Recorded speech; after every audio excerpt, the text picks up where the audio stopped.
Fox and Friends, but it's a program that a lot of people watch. And according to Fox and Friends host Brian Kilmeade, who's quoted in the AP piece, there seems to be an understanding between the president and the morning show audience, one that apparently the Associated Press doesn't quite get. I'm Steve Jordahl. A Kentucky county clerk continues to inspire Christians, but now through her life story. Charlie Butts explains. Kim Davis, county clerk in Rowan County, has released her book, Under God's Authority, The Kim Davis Story, which details how she made her decision based on her faith and how an elected official captured world attention in an epic conflict over marriage, which sent her to jail. Liberty Counsel founder Matt Staver says it's based on her refusal to sign a marriage license for a homosexual pair. And then she ended up being the face around the world defending marriage and religious liberty. It's really an amazing story how this woman spent 6 days in jail, the first person to go to jail for their belief in marriage as the union of a man and a woman after the Supreme Court ruling in June of 2015. Davis once described her life before as a good mother, but not so good otherwise until she made a confession of faith in Jesus. It's an inspiring, encouraging story, and it's also a challenge for every one of us to stand and how one person can make a difference with Jesus Christ, and in fact how one unlikely candidate was brought into this spotlight and how she weathered the storm. Not just for herself, but all Christians. As a result, and in the aftermath of lawsuits filed against her, the Kentucky legislature passed a bill that does not require a county clerk's signature on marriage licenses. The book is Under God's Authority, The Kim Davis Story. I'm Charlie Butts. And home building confidence is sliding for the fourth straight month as steadily rising mortgage rates and sky-high home prices put ownership out of reach for more and more Americans. The National Association of Home Builders Wells Fargo Builder Sentiment Index for April fell 1 point to 69. American Family News is online at onenewsnow.com. I'm Rusty Pugh.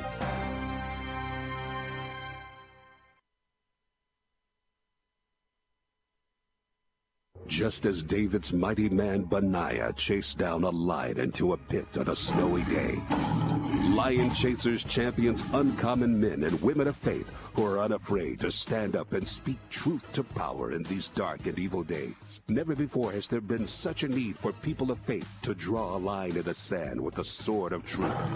Lion Chasers, the intersection of faith and public policy with Lonnie Poindexter. Weekday mornings at 10 Central on Urban Family Talk.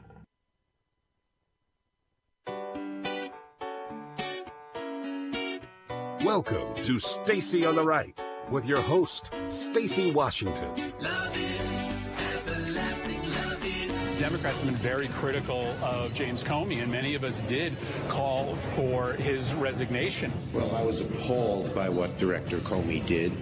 Comey acted in an outrageous way. He made a mistake. Maybe he's not in the right job.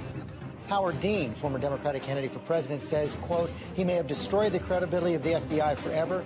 This was a very serious error in judgment. The president ought to fire Comey immediately, and he ought to initiate an investigation. What he did was unprecedented and outrageous, damaged the institution of law enforcement in this country. The lowest moment in the history of the FBI. I found it hard to believe that Comey, who I thought had some degree of integrity, would do this. All I can tell you is the FBI director has no credibility. That's it. Welcome to Stacy on the Right here on Urban Family Talk and American Family Radio. You were just listening to a mashup of Nancy Pelosi and Chuck Schumer and Maxine Waters and others just really ripping into their good friend James Comey. So that is a reminder of when the Democrats actually hated him. And now they're loving him again because they feel like he's really taken it to the president. But is that what's happening? Do you feel like what you've heard so far has been revelatory? Have you learned new things other than the petty smacks? So we're going to go over those. Like, how petty did he get? Is he head of the petty nation yet? Or are we just, is he playing around? Is he halving it? Well, we're going to talk about that. We're also going to speak with Cassie Smedile. She's the National Press Secretary and RNC spokesperson. She's going to come on today and talk to us about, namely, the book, Comey, and other things, because the nation has so many priorities right now, huge, big deal type priorities. And James Comey, in his rehabilitation efforts, is drawing attention away from that. So we're going to cover Mr. Comey and the rehabilitation efforts, because we're multitaskers here, and we'll get to so much more. So there was an interview, a massively important interview, where a 7-foot tall man and a 4-foot tall man sat down together to discuss a book. And that was George Stephanopoulos, Mr. 75 grand to the Clinton Foundation. Don't need to tell anybody about it. Stephanopoulos. He is the person who got the first big interview with James T. Comey about the book. And so they sat down together to discuss it. And Comey shared some of his own personal story. His wife is a Hillary Clinton supporter. His daughters, they have 5 children. All of the daughters are big-time Clintonistas.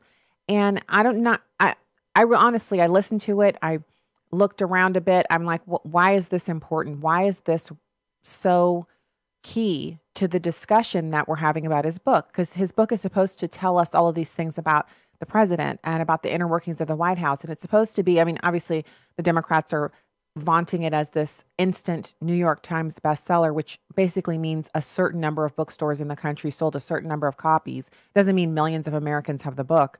And, so in leading up to that, of course, that's what this is. You go out, you do the interviews, you try to get as many people as possible interested so they'll go out and purchase it. But what do you get if you buy the book? Well, you're going to get these kinds of personal thoughts that belong to James T. Comey. It's number 2. Saturday, January 21st, masses of demonstrators take to the streets, among them the family of James Comey.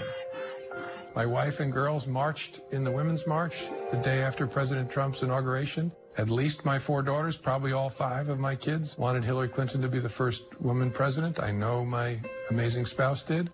I wanted a woman president really badly, and I supported Hillary Clinton. A lot of my friends worked for her, and I was devastated when she lost. I'm sorry, why do we care about Mrs. Comey? Why are we concerned as Americans about James's children and who they wanted to be the president? And so it's this aspect of the story that is really, to me, quite baffling. I'm interested in finding out what made him behave in the way that he did, but that's not exactly what he shared. Now, we're going to hear some audio from him later in the show about, this was an apolitical decision, but then he's also going to say certain things influenced him. So he's contradicting himself. And it's easy to do that when you are going out in the public and you're really, putting your finger in the wind and wondering which way should my opinions go. And this is not unusual for him. The last time he's, done any interviews, a round of interviews, he also kind of represented himself as being a man of 2 minds, really double-minded on a lot of different topics, but specifically his work. And so it's weird because up until the advent of this movement to elect Hillary Clinton, apparently he was a good investigator. He was someone who people thought had a lot of integrity. And even since this book launching last week, over the weekend, I've heard a lot of people say, Chris Christie, others, people whose opinion I respect, they've said that James Comey is a good man, a good husband, a good father, an individual of respect. And I don't doubt that, but it doesn't mean that he can't be completely sold out to an ideology that causes him to make decisions and to do things that are outside the purview of his work. And so, sometimes you get to a place where you really believe the things that people are saying about you, that, you're above reproach and you couldn't tell a lie. You lack the ability to tell a lie.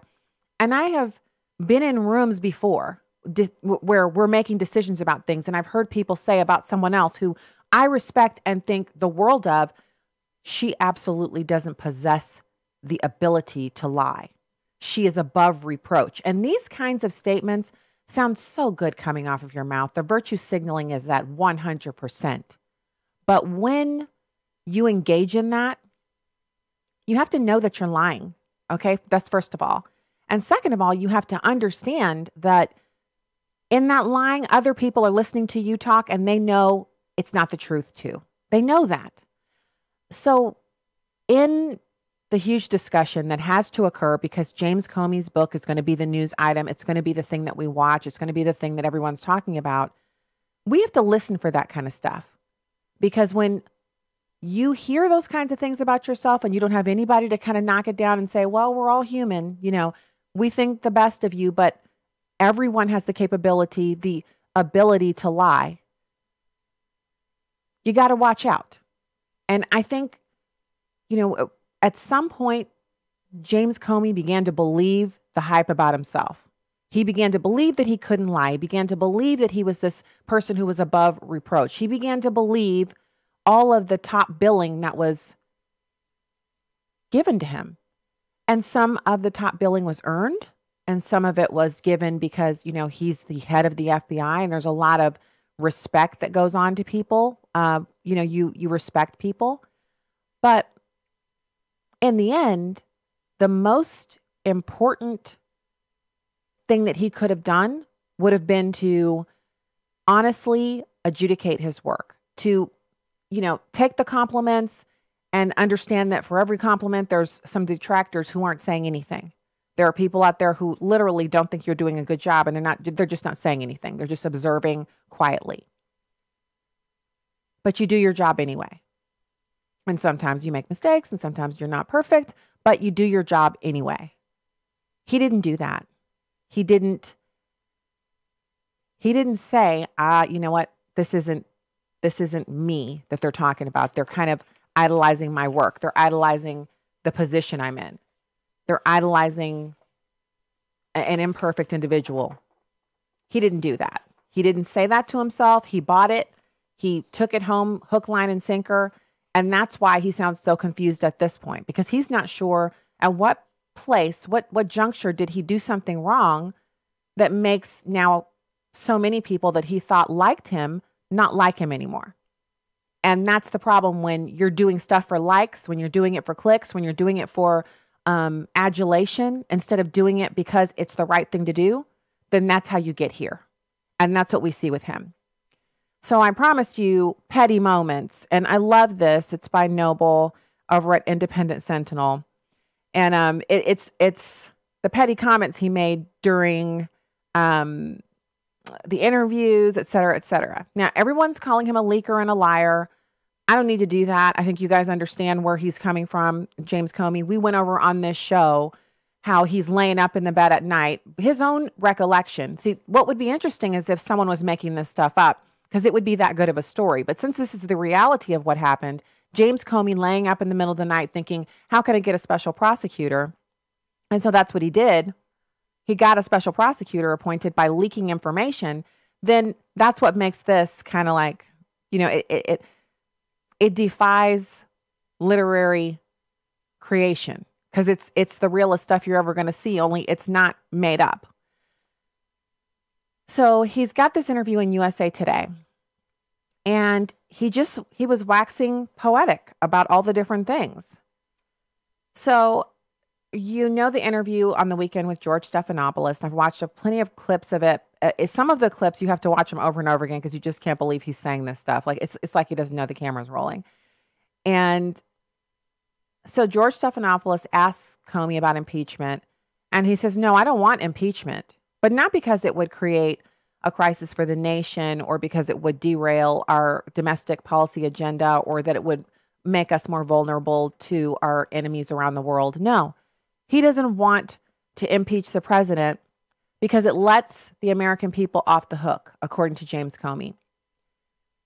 He believes that the people are duty-bound to directly be held responsible for their votes. And because they voted for President Trump, they need to suffer under President Trump.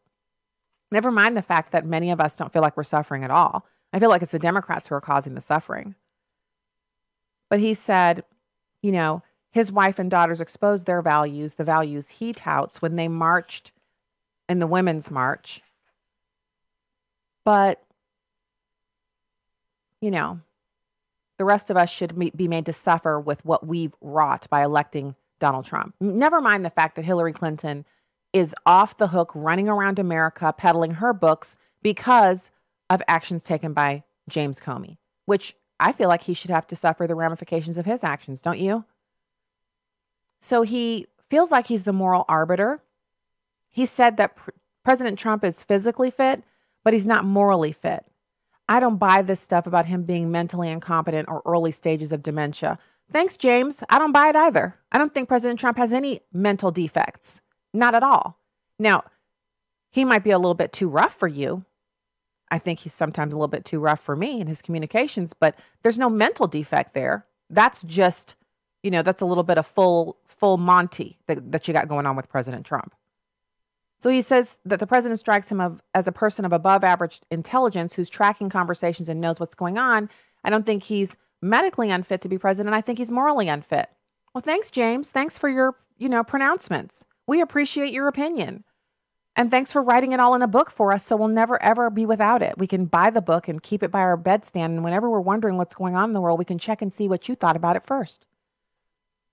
As far as the horrible dossier and the supposed urination and all of that in Russia, he says he has no clue, but he decided to comment on it anyway. Instead of saying, I just don't know, he had to go further.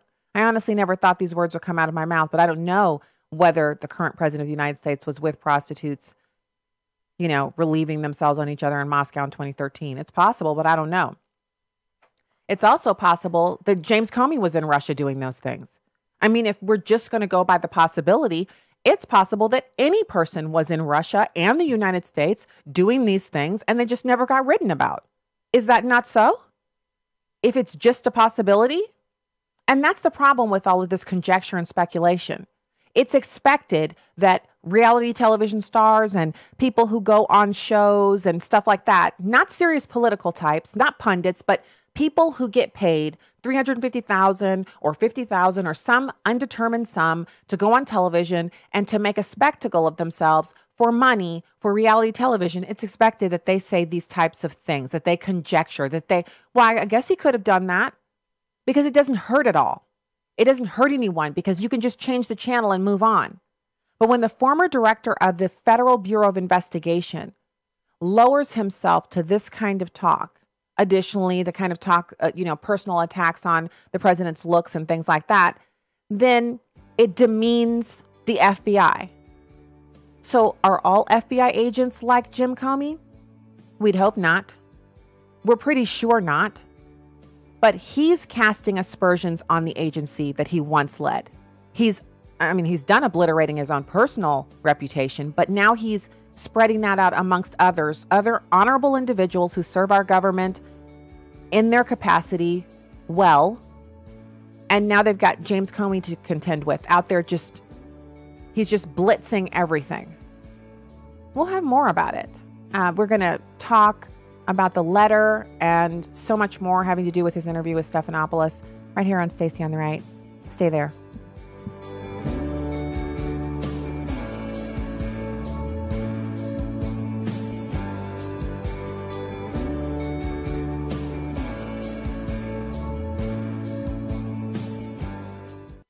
American Family Radio and Preborn are partnering to help save babies' lives throughout America. Well, my name is Dan Steiner, and I'm the president of Preborn.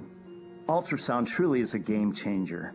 When a mom comes into a pregnancy center under pressure to abort her child, perhaps the dad's gone, perhaps her mother is pressuring her. Most of the time in her heart she doesn't want to abort, but what she needs is something that will give her the strength to choose life against the pressures forcing her to consider abortion. That's the ultrasound. If she hears her baby's heartbeat and sees that baby on ultrasound, 80% of the time she'll choose life. Be a compassionate answer to abortion and help save a baby's life.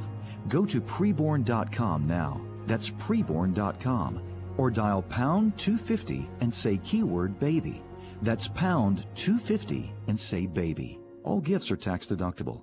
Your love can save a life. Hello, this is Bishop Harry Jackson of Hope Christian Church in Beltsville, Maryland. Jesus said you would do greater works than he did. When the Lord was about to take Elijah up to heaven in a whirlwind, Elijah and Elisha were on their way to Gilgal. Elijah said to Elisha, stay here. The Lord has sent me to Bethel. But Elisha said, as the Lord lives and as you live, I will not leave you. If we'll go emotionally and spiritually where they went physically, we'll come into the truths and the transforming and transferring of the mantle that happened with Elisha will happen with us in our generation. Elijah was the old school generation. He was the 84, 85-year-old, nearly 90-year-old who has been the Billy Graham of the generation. And he says, I've walked with you, I've talked with you, I've told you, I've helped you, I've instructed you. Now, son, it's your turn. This is about passing the baton generationally. Some of us who are my age have to recognize that the 80-some-year-olds are all rolling off the scene, and whether we think ourselves to be young, small in our own sight, we're going to have to step up and be the only spiritual fathers that this generation can know.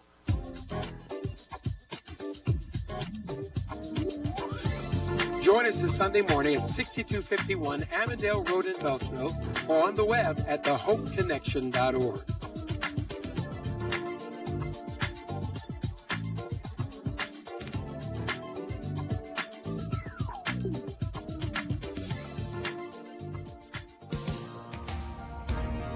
Welcome back to Stacy on the Right on Urban Family Talk. Hillary Clinton's convinced that that letter defeated her. What do you say to her? I hope not. I don't know. I honestly don't know. I sure hope not. But the honest answer is it wouldn't change the way I think about it. I mean, my hope, I didn't write the book for this reason, but talking about leadership, it was important to tell the email story because it's me trying to figure out how to lead well, that people will read that story and try to put themselves in my shoes. Try to realize that I'm not trying to help a candidate or hurt a candidate. I'm trying to do the right thing. And you can come up with different conclusions. Reasonable people would have chosen a different door for reasonable reasons. But it's just not fair to say we were doing it for some illegitimate reason. But at some level, wasn't the decision to reveal influenced by your assumption that Hillary Clinton was going to win and your concern that she wins? This comes out several weeks later, and then that's taken by her opponents to sign that she's an illegitimate president. It must have been. I don't remember consciously thinking about that, but it must have been. Because I was operating in a world where Hillary Clinton was going to beat Donald Trump. And so I'm sure that it was a factor. Like I said, I don't remember spelling it out, but it had to have been that she's going to be elected president. And if I hide this from the American people, she'll be illegitimate the moment she's elected, the moment this comes out. Wow. Welcome back to Stacy on the Right here on American Family Radio, AFR.net, and Urban Family Talk, urbanfamilytalk.com. Wow. Call lines are open, 866-963-2037. Call in. You can give me your reaction to these revelations by Comey. I got to say, so he's sitting there in this interview, and he knew this interview was coming. You know, we're talking about ABC News. So he knew this interview was going to occur. He's known about it probably for a couple of weeks, maybe even longer. He's got people working to promote the book, a PR firm, the people who work for the publishing house. They might have contracted with the firm, or they have some internal people. They're all sending out review copies months in advance saying, hey, you know, do you want to have James T. Comey on? They actually set up this exclusive interview with Stephanopoulos. They probably fielded offers from a number of outlets, and this was the best offer with the largest audience, you know, the demographics they were looking for. I mean, this is no accident that he's sitting with this guy. It's not like Friday night, someone sent a text message over and said, James, you got time for Stephanopoulos on Sunday? No way. This was set up. So if that's the case, and we know it's the case, then he had to have known he'd be asked about the impetus for making the announcement. And so when Stephanopoulos suggests to him, it must have been, and then, so James says, I'm not sure. He says, it must have been. And then he says, yes, you're right, it must have been. So he's so suggestible that Stephanopoulos can influence him in his thinking about why he did something a couple of years ago now, a year and a half ago, 2 years ago, he did this. And he's still accepting inputs on why he did it. I mean, do you guys catch what I'm saying here? He says he released the letter in October of 2017 because she was going to win. If I hide this, she'll be illegitimate the moment she's elected, the moment this comes out. Only instead of him saying it first, Stephanopoulos suggests it to him first. Now, there's only one of two things that I'm willing to consider is the reason why this unfolded the way it did in the interview. Either they did a pre-interview where they ask a bunch of questions and Comey responds, and this was in the pre-interview, and Stephanopoulos was leading him through the pre-interview questions and prodded him for this answer, and he didn't give it, and so he suggested it, and then he says, yes, you're right, that must be what it was. Or James Comey really did have a reason to be fearful of meeting with Donald Trump because he's so suggestible that Donald Trump could have made a strenuous suggestion to him and completely changed his thinking on an issue. Now, I got to say, which of those is more frightening to you? That the man who was the head of the FBI is so suggestible that you need only say, don't you think it was? And if it sounds reasonable on its face, he'll say, yes, you're right. I think it was. Or that he literally can't get through this interview. A man who's interviewed all kinds of people, probably thousands of people, sometimes under hostile situations as a prosecutor and investigator. I mean, the man, it's not like he's just off the street somewhere. He has a fantastic education and he's been in government for decades. And so again, Stephanopoulos suggests that the reason he released the letter way back in October of 2016, I'm sorry, it said 2016, is because Hillary was going to win. Now, it's no doubt in my mind, he thought Hillary was going to win. Everyone on the left thought she was going to win. Those of us on the right were like, you know what? Well, first of all, I'm a prayer warrior. So I was like, this ain't over until it's over. You know, I've prayed for a different result than Hillary Clinton being the president of the United States. But there were plenty of people who weren't quite as famous and didn't have such large platforms who were saying all along, the ground is with Trump. He has the high ground because he has the biggest events. He has the ability to draw the most people. And he's in the states that Republicans haven't won before.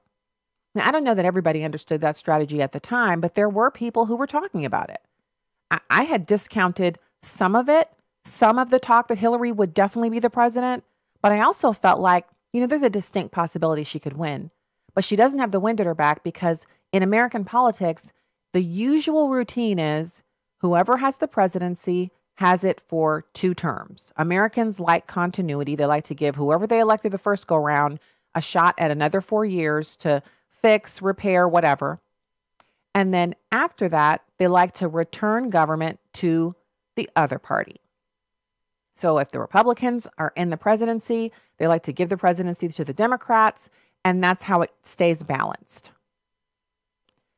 And so I thought to myself, you know, anything can happen, but this is definitely an opportunity for the Republicans if they just everybody gets behind the nominee to elect a Republican. But every night on the news, every radio station that was regular radio, not conservative media, but regular radio, they were all saying, there's no way Donald Trump becomes the president of the United States. And then they would list off all the horrible things about him on regular radio, on regular television, on nightly news. There's absolutely no way the pollsters could be this far off. They show Hillary Clinton double digits ahead. Some said 18 points. Some said 22 points. I remember it like it was yesterday because I'd be driving down the street. I flip over to some local radio or some local, you know, top of the hour news. And they were constantly, it was almost like it was on a rotation. We have to put this poll information in to make sure as many people hear it as possible. And I'm a heavy media, you know, I'm listening and I'm watching, trying to catch stuff. And I'm listening to all this and thinking, I remember talking to girlfriends about it at lunch. I'm like, wow, they really like, they feel like there's no way. In fact, they're saying it's going to be a bloodbath. He's not even going to crack 200 electoral votes. Like she's going to run over him. And every time we had this conversation, whether it was with friends or if I had it with somebody, even if it was Facebook messaging, people would say, oh yeah, that's what they say, but I just can't believe it. I mean, who are all these people who are turning out 30,000 in the venue, 12,000 in the overflow? You know, who are all these people if he doesn't have a chance? And so, you know, the media people believed it because they always buy their own stuff. And so it's not shocking that Comey would have been like, you know what? I'm I'm sure she's going to win. Of course he bought it. He was hopeful, and he's at home at night apparently with his wife, and she's talking about how Hillary's going to win, and everybody's like, we're going to make another historical moment. First, we've had the first black president as Democrats, and now we're going to have the first woman. And it just didn't happen. So he says he didn't want to hide it. He didn't want to not announce it because it would make her illegitimate, which I guess in his mind opened her up to the possibility of impeachment, et cetera, et cetera.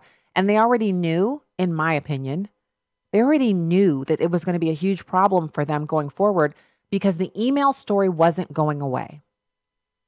The only reason the email story has gone away is because Donald Trump said after he was elected, while he was president-elect, I'm not going to pursue this. It's over.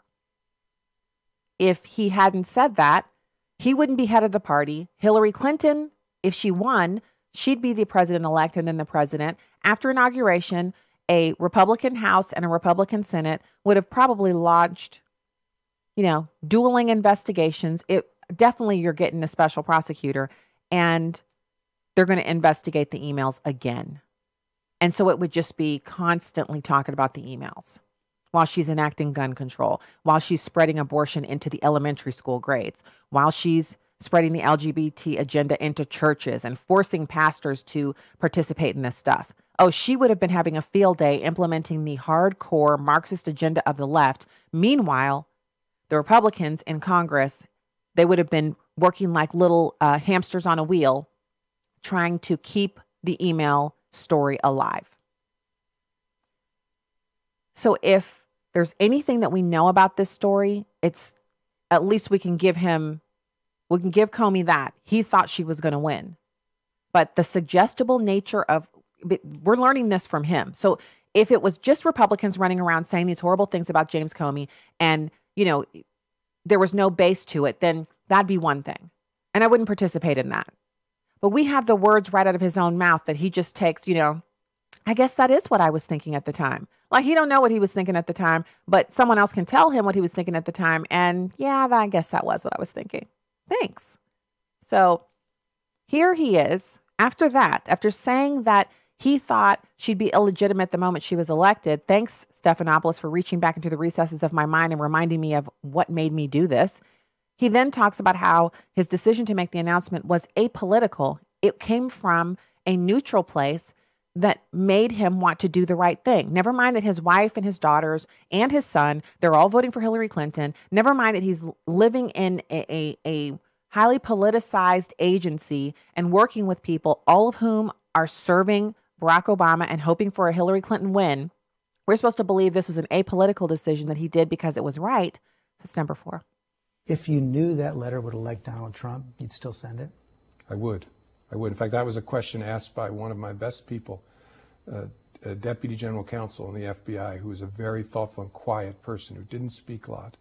And that morning we were making that decision, she asked, should you consider that what you're about to do may help elect Donald Trump president?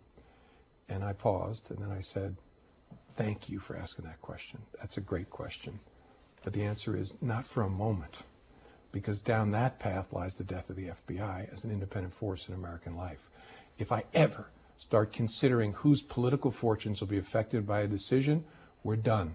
We're no longer that group in America that is apart from the partisans and that can be trusted. We're just another player in the tribal battle. There's no precedent for putting out information like this at the end of a campaign. Oh, I've never heard of it. So he says, I've never heard of it before. So let's say you heard that, right? You heard that bit of the interview. You watched that bit of the interview, and you hadn't just heard him allow Stephanopoulos to place something in the historical record of his mind by simply suggesting it. Then you would say to yourself, maybe it really was an apolitical decision. And up until I heard this interview with Stephanopoulos, I genuinely believed that James Comey was conflicted about everything that happened. He felt like Loretta Lynch had been compromised by her tarmac meeting with Bill Clinton, which it turns out was not an accident. Like I told y'all, since when in America, where you have 1 billion flights a year, an astronomical number of people flying in and out of all kinds of airports, and they were both flying on private planes, a private plane and a government issue private plane. So you've got these two private planes, the pilots, obviously, no coordination whatsoever, obviously, and they land at the same airport where hundreds of other planes are taking off, landing, queued up. You know, it's not easy.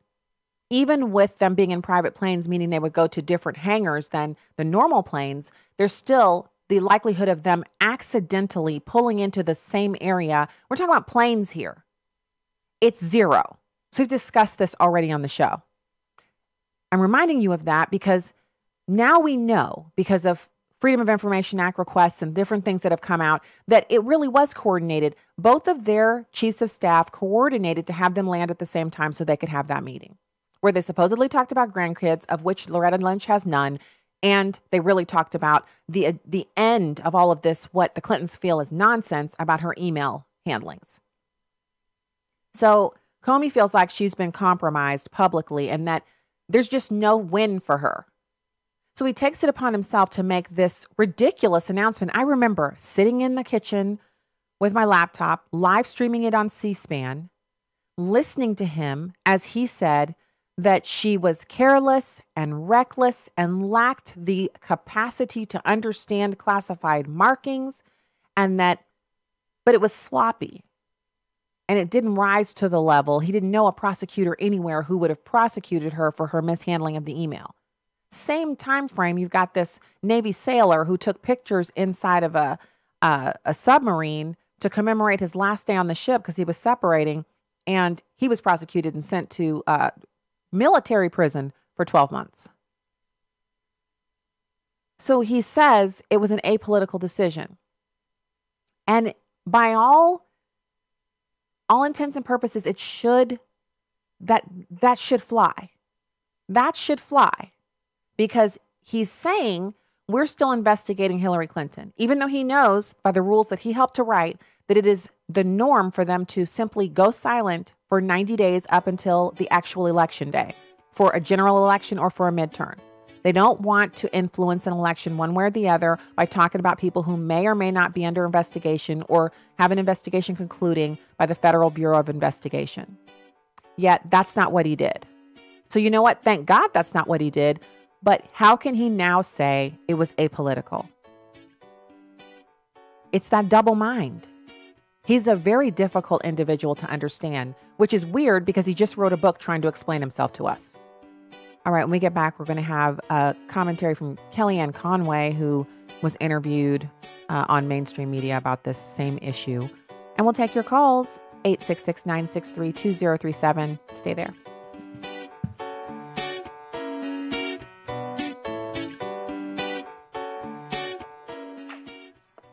I am an active duty military member, as you all well know. I just got to tell you that you have so many personalities there that are so top-notch. From Mickey and Will, we get up at 5, 6 o'clock in the morning just to make sure that we can hear them with the kids. They feel like they're our own personal family and friends. Abe Hamilton, the entire lineup has been such a blessing to my family. We are very, very grateful for the team at Urban Family Talk, Victory McIntosh, Lonnie Poindexter. We are very grateful. It fortifies us, it invigorates us, it lets us know that we are not alone in this world. If you have the opportunity to dig deep and bless the Urban Family Talk team, this is Pat telling you to do so, and we thank you. Urban Family Talk is born from the conviction that the black community deserves truth, more specifically, biblical truth. Please partner with us for our 3-day share-a-thon, beginning tomorrow here on Urban Family Talk. My name is Dorian. I finally came to Teen Challenge when the combination of alcohol and my epilepsy medication caused 2 grand mal seizures in one night. But now, because of this program, I've been sober for a year. If you know an adult or teenager who's struggling with a chemical addiction, Teen Challenge can help. Call us today at 417-581-2181 or reach us online at teenchallengeusa.com. This is Urban Family Talk. Coming next week on The Dwelling Place. Pastor Al Pittman continues to walk us through the Bible, line by line and verse by verse, to let God show us just how timeless His truth is. That's next week on The Dwelling Place.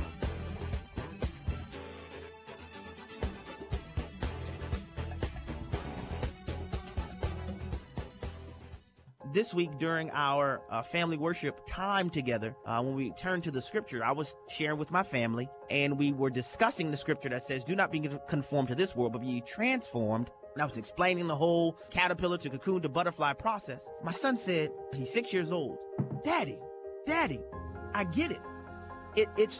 We're like the caterpillars. God provides the cocoon, and God's desire all along is, even though we're in caterpillar form, is for us to become butterflies. And then look what he said. But you know when we get into trouble, Daddy? When we try to move from caterpillar to butterfly and we skip over God. And when you try to skip over God, you think you have your wings, but you fall flat. Tune in to the Hamilton Corner, weekdays at 5 p.m. Central on Urban Family Talk. And I had to tell you, I had to fight back tears in the moment, because I'm saying, oh, Lord, he's getting this. This is Stacy on the Right on Urban Family Talk. Thank you for joining us. Hi, George. This morning. We saw a lot from the president on Twitter before the James Comey interview. Did he watch last night? What's his reaction? I spoke with the president before the interview, and the president reminded me that Jim Comey said publicly that he felt nervous before he met the president, admitted that to you. What we don't understand is why, if you're going to meet the president of the United States, the president-elect, you're not saying, my ticker list is, I've got to tell him about the Russian interference. I must tell him about the investigations that are ongoing. Instead, he takes time to talk about the size of his hands and the length of his tie. That's really gutter. And the fact that Mr. Comey admitted to you that he allowed polling and politics to influence his decision is much why Rod Rosenstein, the Deputy Attorney General, in a scathing memo on May 9th, and other former attorneys general, had called for Mr. Comey to step aside because they felt like he can no longer hold up the values of the FBI. He admitted to you that he purposely leaked information to a friend so that it would get into the media and trigger a special counsel. This guy swung an election. He thought the wrong person would win. His people in his household wanted the other person to win. And now, at the end of your interview, George, he gave a free political commercial telling people to go out there and vote against the president and his interests. I think he struggled to answer basic questions, and he looked a little shaky. He also, I really was very struck that when he was meeting with the president, it's 3 very limited meetings with the president of the United States. I thought to myself, you waited 2 months as the FBI director to go and meet with the president-elect, and then you waited nearly a year to tell the country what was on your mind. If he really felt like he was saving the country rather than selling books, why did he wait until an interview with you not under oath and selling a book not under oath? And as usual, Kellyanne Conway is killing it. Those are some great questions. And it would be great if someone who's going to interview James Comey would ask him some of this stuff. Now, I don't usually have anything nice to say about The View. And speaking of, share the show. We're on Periscope. We're on Facebook. We're on YouTube. Share the program. And I'm asking you to do that because that's the only way this thing grows. And if you're listening, and especially new audience that we have all over the place, it's fantastic. Call your program director if your local station doesn't carry the show. Tell them, Stacy on the Right on Urban Family Talk, easy pickup. We will work with them to get it on the air wherever you might be, anywhere in the United States. We're loving the fact that the show is growing, but that's the only way it gets done is if you like it, share it with a friend who might like it, and let them also share it with their friends. And let's get this thing done. And also subscribe at StacyOnTheRight.com. On Wednesday, Meghan McCain, who was on ABC's Good Morning or whatever the Sunday show is, Meet the Press, whatever, she was on there and she was talking about this interview that they're going to do with him. And so James Comey's going to be on The View. Now, I would normally not recommend The View at all, but I have to say, I think Meghan McCain is going to make that interview worth watching. I don't think the others are going to have anything to do except they're going to be so smoochy woochy, kissy face with James Comey. They're going to talk about how wonderful he is. They're going to talk about his family and you know, yay, good for him. If he wrote a human interest book or some kind of interior design or home improvement book or anything other to do with politics, then yes, let's all glam him up and be really, really happy for him. But he's writing a book where he says the president is a moral failure, that he's competent, and that the American people should be saddled with his presidency for years and years and years to come. And I'm using saddled, his terminology, not mine. We're lucky to have President Trump. We're blessed because the alternative was Hillary Clinton, pro-abortion, pro-LGBT, pro-everything that we as godly Christian people should stand against. And so while we see that President Trump has made mistakes in his past, and he definitely isn't going to be up for the next deacon of any church that I can think of, it's about the reality of the situation. I would love it if we could find a godly, upright individual to lead our country who could actually get elected and step into the White House and lead. And Lord willing, that will happen. But if we just have to take the two people that we had to choose from, then we are blessed that we got Donald Trump. Honestly. And if you look at what he's done, in spite of all of the problems, in spite of the investigation, in spite of having the media not just arrayed against him, but actively working to end his presidency, again, you got to thank God that we're in the position that we're in. As unsatisfying as it may be, and I'm saying that as someone who, you know, it's tax season, and I'm raging out. Okay, so let's unpack this for a second.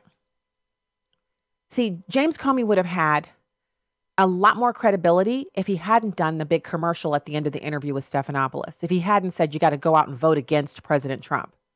I mean, obviously, the reason why he's saying things like that is because he hopes that this book is sufficient to clear, rehabilitate, puff up, smooth out, eliminate all deficiencies in his public persona. And if that's the case, then he's free to run for the Senate, run for the presidency. He's got consultants who are giving him numbers on, look, this is your poll numbers right now. He has these things because he is someone that the Democrats would love to be able to say, well, he was a Republican before President Trump was elected. Now he's a Democrat. And all of you out there who don't like what you've seen and heard from Donald Trump, you should follow Comey's path and not only follow him, but vote for him as senator or congressman, or better yet, vote for him for the presidency. Didn't like Donald Trump? James Comey would be the opposite of that. But I can tell you, you don't want someone whose backbone is so weak that little George Stephanopoulos can suggest to them that they did something for a reason a few years ago, and they'll say, yes, you're right, that's why we did it. Imagine how he would crumble in a meeting with Putin or our ally Netanyahu. If Comey can't withstand the scrutiny of having an interview on ABC with George Stephanopoulos, then he definitely can't withstand what he would have to undergo to sit in the Oval Office. If we see President Trump straining under the load, we know James Comey couldn't handle it. And there's a reason why it's an aspiration for so many men, but not many men have what it takes to not just run the campaign, but to see it through to the end and attain the office, be sworn in, and then stand afterwards. And if you doubt it, just look on the news, just type Donald Trump into the search engine and see what is going on online. See what kind of opposition is arrayed against President Trump. Think about the people in the UN who are gunning for him to be removed from office. They don't want a strong America. They don't want a president who will not only defend us, but will literally say one thing to distract the media while his people say another thing so he can do the one thing that he's going to do without them knowing about it. That's what happened last week with the Syria strike. Donald Trump was saying one thing, we need to pull out of Syria. Everyone loses their mind. They were like, oh my gosh, Donald Trump says we got to leave Syria. And some people were like, golf clap, finally, we're going to be out of Syria. And other people were like, I can't believe he's saying this. How dare he go against the Obama doctrine? How dare he? And while they were losing their minds, he was meeting with leadership, getting ready for the strike. He was organizing and linking up with our allies overseas, preparing to strike. And whether you agree with the strike or not, you have to admit that he's saying one thing and he's instructed the PR people, the media people, the press people to say something else. It's not at all clear that we're going to leave Syria. I mean, I was like, what? Wow. This is like everybody's saying something different. And then the next thing you know, it's on Drudge that we've dropped bombs, which, by the way, we dropped a third of the firepower. The strike was a third of the size that the military wanted. So Putin's out there talking smack about how Assad's talking smack about how Putin's stuff is stronger than ours. No, it's not. It's not stronger than what we have. That's like someone who's huge smacking someone small with their hand instead of putting on a steel glove and beating them to a pulp. Do you understand the difference? The smack hurts. The smack could knock someone down. There have been people who've been smacked by someone who is so much larger than they are that when they hit the floor, they died. That has happened before. But we didn't have to go in with everything we've got. We're talking about Syria here. We're talking about eliminating the chemical weapons. We're talking about making a statement against them gassing their own people, women and children and men, innocent people who couldn't defend themselves and weren't even prepared for the attack. Now, there's a lot of speculation. Who did it? Was it really Syria? Was it really Russia? Who was it? I don't know any of that stuff. It's not my job to know that stuff. But it is my job to look at the strategy and tactics that were employed and to say, so you guys actually thought that he was planning on pulling out of Syria last week, no notice. And while you were literally having a temper tantrum, he joined together with some of our allies and struck Syria to eliminate their chemical weapons capacity, which, by the way, y'all should be golf clapping because that's exactly what you were golf clapping for when President Obama did it. In a 12-month span, President Obama dropped 26,000 bombs on Syria. But I'm sorry, double standards showing again. My goodness, what am I thinking?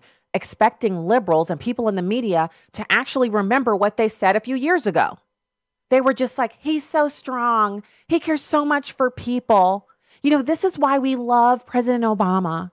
Because even though he's non-interventionalist and he really wants to see America step back and scale back our interventions around the world, when it comes to saving women and children and innocent Syrians, not only is he willing to bring them to our country as refugees, not only is he willing to stand up to Republicans who are xenophobic and hate people from Syria, and they hate children, and they hate babies, and they hate puppies, and they hate rainbows, and they also hate ice cream. He's willing to go in and drop 26,000 missiles on Syria. He does that because he's a savage, when he's not dropping mics on late night television, he's dropping bombs. I remember listening to that stuff and thinking, are these the same people who call me a warmonger because I used to say, turn it to a sheet of glass? Yes, it is. The same people who have sent me emails and said, you just love war. You're just bloodthirsty. You've probably killed people before. Well, I have not killed anyone before. I've never killed anyone. I served on active duty, but I never killed anyone. And I wouldn't want to, and I'm not bloodthirsty. And so I don't understand these emails when all I'm talking about is strong national defense. I'm talking about preemptive strikes when they're necessary and other times responding in kind with overwhelming force, like when President Trump authorized the use of the mother of all bombs in the Middle East. That worked. So the whole idea behind your foreign policy strategy as a nation should be that the figurehead of your nation, the leader of your country, should present such a face that the allies feel comforted that he not only has your back, he has your sides and he has your front, and that the enemies should feel that this person is so unpredictable and is willing to use whatever resources are at hand, that it is it's just not a good idea to engage. And that is what is the best way for your leadership of a nation. That's the face you want out front. That's what you want. And so when I see, we've got this weird media thing going on where they don't know if they're happy that we struck Syria or if they're just like, if they're angry about it. They don't understand why we even did it. They understood it when Obama did it, but now they're just baffled. Why are we doing this? He's doing this to wag the dog. Rachel Maddow actually fixed her mouth to say and said that we are doing this. America is joining together with 2 other nations to strike Syria because we don't want anybody to talk about Comey. She's given his book a lot of credit, don't you think? I mean, there are no revelations here, no jaw-dropping moments. Nothing is coming out of this book that you're like, well, that changes things. Because I know if there was, people would be talking about what had changed. Nothing. So it's kind of a disappointment. And I mean that genuinely for the left. And so we've got like a minute left in this segment. And in hour 2, in addition to our RNC guest, Cassie Smedile, we're actually going to talk about, and this is, I mean, it's good stuff. I'm so glad I was able to dig out some stuff, one of which is this new poll from ABC and the Washington Post, which eliminates this whole blue wave theory. Now, a lot can change between now and November of this year. A lot. But I'll tell you what. You're getting sold a bill of goods if you believe that the Democrats are going to sail into November and they're just going to pluck the House and the Senate out of the hands of the Republicans. They may be able to pull it off, but they might not be able to pull it off. I point you back to the graphic that was shared widely right before the election that said Hillary Clinton had a 98% chance of winning. And she not only didn't win, she lost by quite a bit. She was trounced. Now, I know 3 million votes. There are at least like 20 million illegals in this country, and as many as possible have driver's licenses with the right to vote in some of these liberal-leaning states. So that is so illegitimate, I don't even want to hear it. And if the shoe was on the other foot and Donald Trump won the popular vote but lost the Electoral College, I would be like, well, he just didn't work in the states that mattered. Because I'm not about, well, that's what he lost. Who cares why he lost? He lost. But he didn't lose. He won and she lost. And that's why we have to hear about all these popular votes, which mean nothing to us. All right, when we get back, we're going to have more for you. That poll and so much other good stuff here on Stacey on the Right. Keep it here.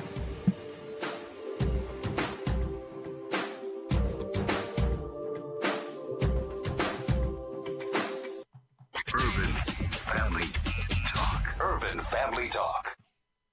You only want to donate to biblically sound organizations. So as a federal or state employee, why not choose the American Family Association Combined Federal Campaign Designation 12037? Of the organizations on the CFC list, AFA is one of the few standing for you and your family. By choosing 12037, you help make it possible for us to continue. Truth. Wisdom. Empowerment. Urban Family Talk. A ministry of the American Family Association.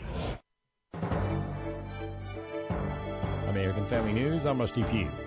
The White House is pushing back against James Comey as the former FBI director kicks off his book tour for A Higher Loyalty. James Comey is a disgraced, disgruntled, discredited individual fired from the FBI for lying and leaking to completely go against everything he was put in power to do. Deputy Press Secretary Hogan Gidley.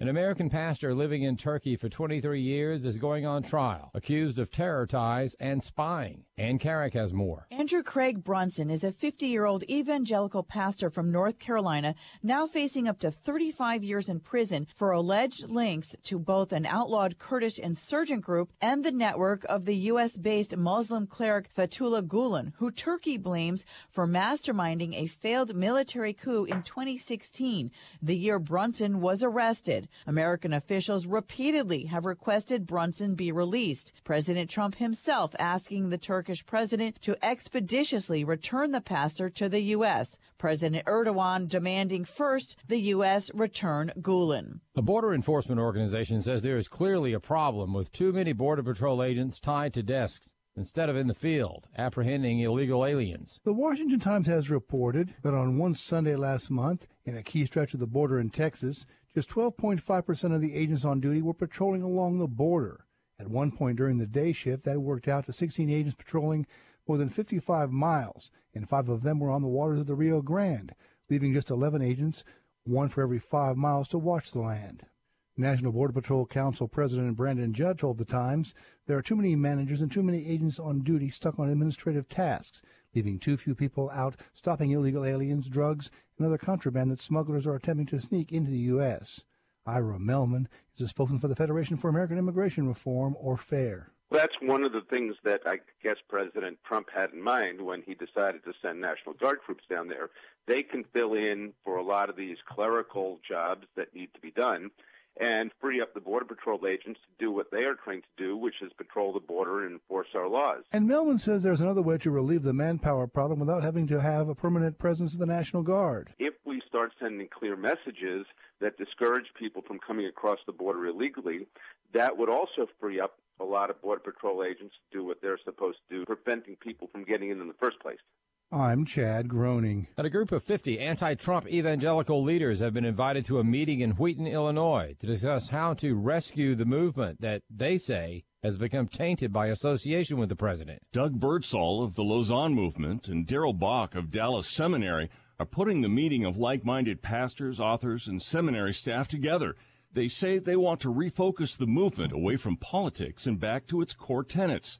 But Dr. Richard Land of Southern Evangelical Seminary says a look at who's invited and who's not betrays their real purpose, marginalizing evangelicals who support President Trump. Any definition of thought leaders and any definition of evangelicalism that excludes the Billy Graham Evangelistic Association and Franklin Graham is a pale imitation, anemic and incomplete. Along with Graham, Jerry Falwell Jr. of Liberty University, Dr. Robert Jeffress of First Baptist Dallas, and a host of other evangelicals who support President Trump have been given the cold shoulder. This fellow Birdsall says, I don't think these people are globally perceived as evangelical thought leaders by virtue of what they've written or by virtue of the values that are reflected in their public statements. The complaint is that supporting President Trump excuses his past indiscretions and taints the evangelical movement.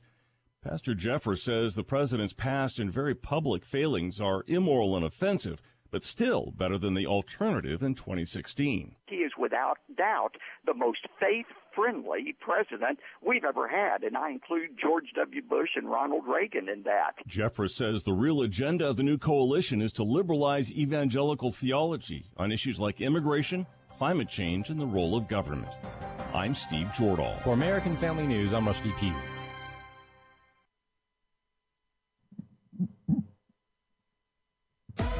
My name's Jim. Years of drug and alcohol abuse left my body in shreds, and I didn't think anything could turn my life around. But when I came to Teen Challenge, I found the power to live drug-free. If you know an adult or teenager who's struggling with a chemical addiction, Teen Challenge can help. Call us today at 417-581-2181 or reach us online at teenchallengeusa.com. This is Urban Family Talk.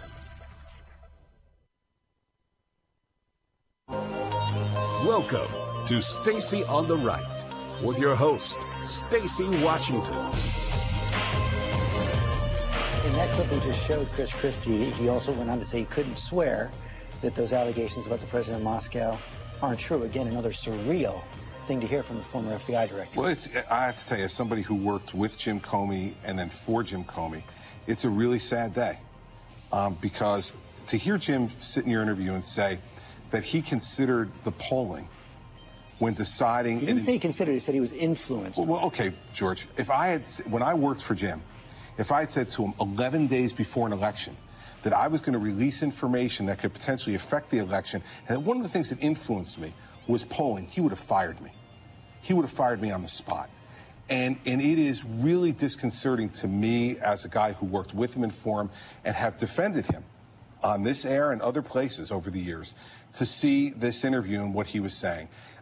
It is exactly what they teach you not to do. And I think it's unfortunate that Jim's, who's a good guy, a good family man, a good person, and was a very good prosecutor, but he began to believe his own press clippings. And it's the biggest danger in public life. And the hubris that he shows in that interview is extraordinary to me and not the guy that I worked with or worked for, and it's sad. But why is he doing that? Welcome back to Stacey on the Right here on Urban Family Talk, American Family Radio. Why is James Comey showing all of this hubris? Why is he so confident? Why does he feel so, he feels pressed? He's pushed forward to be this rescue guy, to kind of come in and shore everything up. And we know that's what it's about because of the introduction of his family as Hillary supporters, because he said, I voted for Hillary Clinton. If he wanted to be taken seriously as someone who used to work for the federal government and lead the Federal Bureau of Investigations, then he would not have shared with us who he voted for, because he would want us to see him as an impartial investigator. But we can't see him that way anymore. And so he's had to pick a side, and he's chosen to pick the side of the Democrats. But why? Well, because the Democrats need every little bit of help they can get. So new news out, and we're going to try to get to this. If not today, we'll get to it tomorrow. I thought it was fantastic news. And, it's things like this that kind of keep you going. It's such a blessing that we were able to get this news. I saw it in my email box, and it's about the abortion rate going down considerably. The lowest abortion rate in the history of the nation since Roe v. Wade. I'll just give you the top line.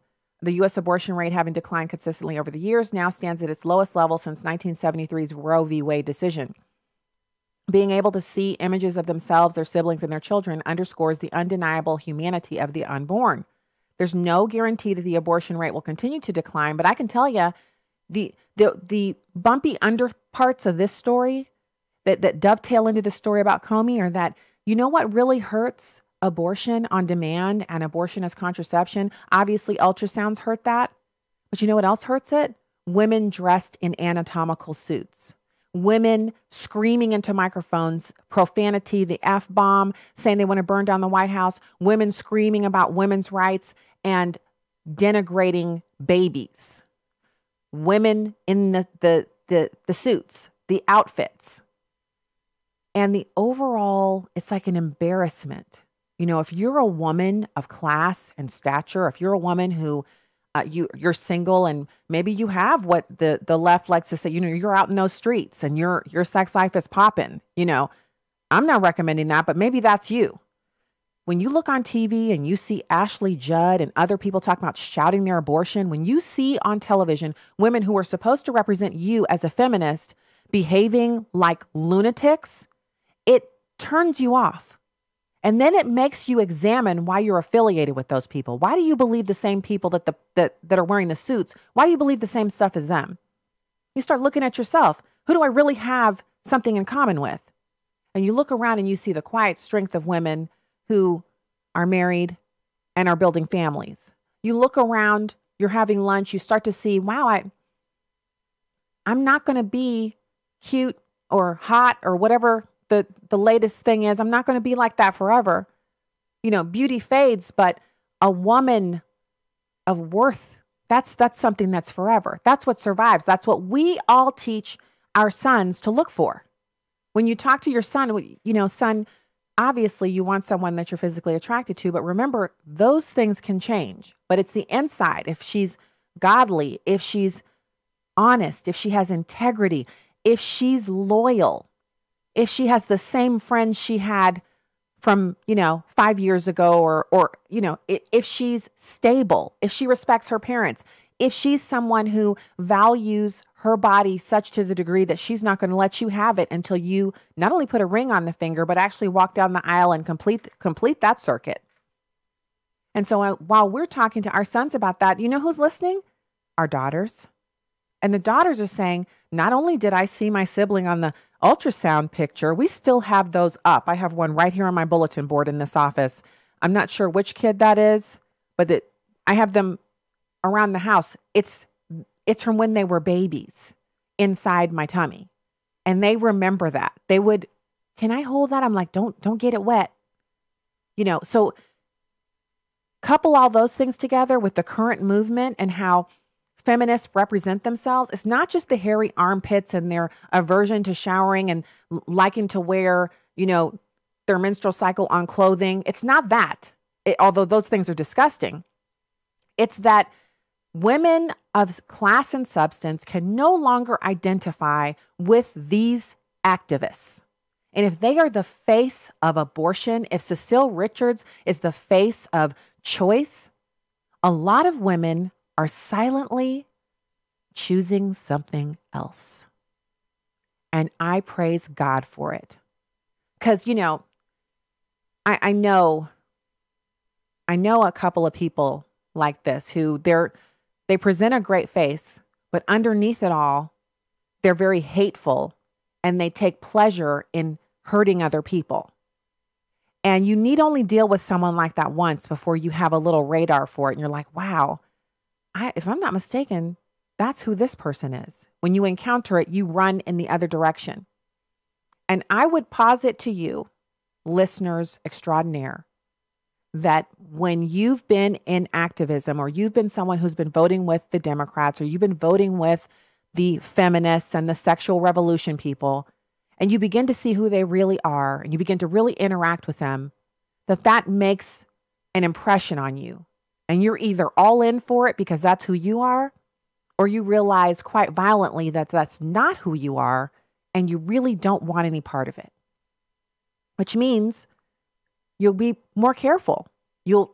Maybe I need to abstain. There's a huge movement online of women who literally, they're not virgins anymore, but they've decided that they're going to consecrate themselves again and not have sex again until they're married to their spouse of their life, their lifelong marriage partner. And these women have repented and they're coming out strong for this moral, upstanding way of living. And so it impacts the numbers, but it goes against what the Democrats want. And so you've heard all of this talk about this impending blue wave. The Democrats are about to crush the Republicans. They're going to ride out in the midterms like never before. And, you know, that could happen. I'm a firm believer that anything could happen.